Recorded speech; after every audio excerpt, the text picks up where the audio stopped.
Hey all, Baruch Levy be here from both the Defiant Spirit and the Viktor Frankl Meaning Academy. As you can see, both represented behind me. Today I got my Defiant Spirit hat on. That's my coaching, meaning coaching, counseling, and I consult with businesses around meaning, purpose, and resilience. And then over at the Meaning Academy, we're formalizing it into curriculum. I'm doing it with some other logotherapists and meaning center psychotherapists.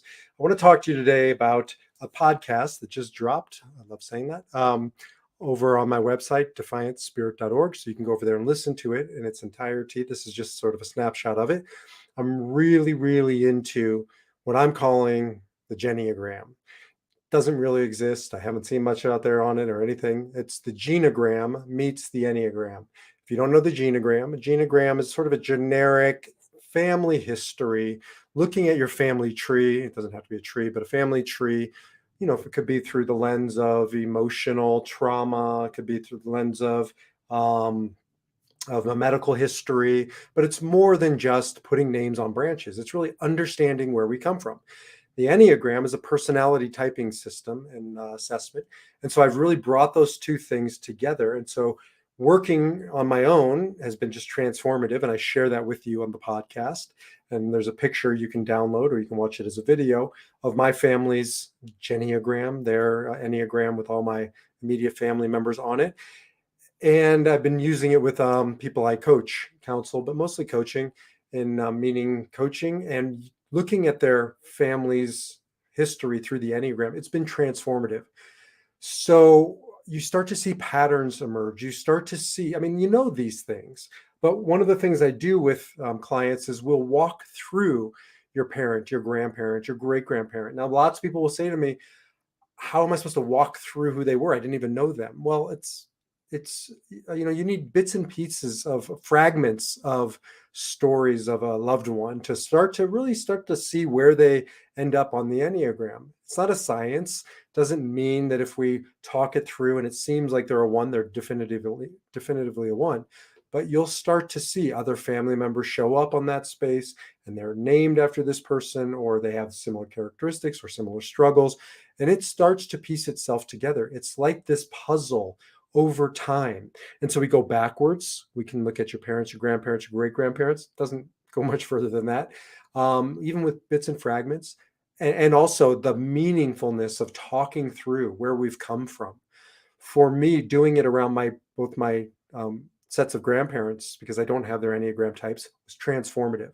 So I sat down and I wrote about my grandma Flo, my grandpa Harold, started to write down who they were. It's sort of a journaling exercise because I didn't have anybody to talk to.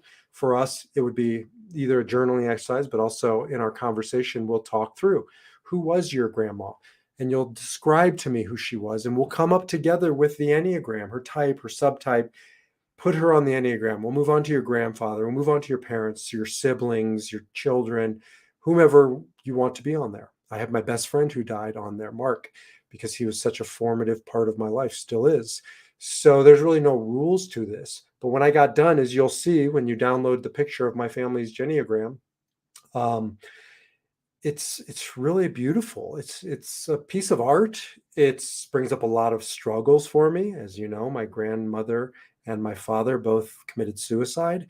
And so to see them on there along with the living who are the same Enneagram type really brings up a lot of emotion. But we got to bring this stuff up so we can work through it.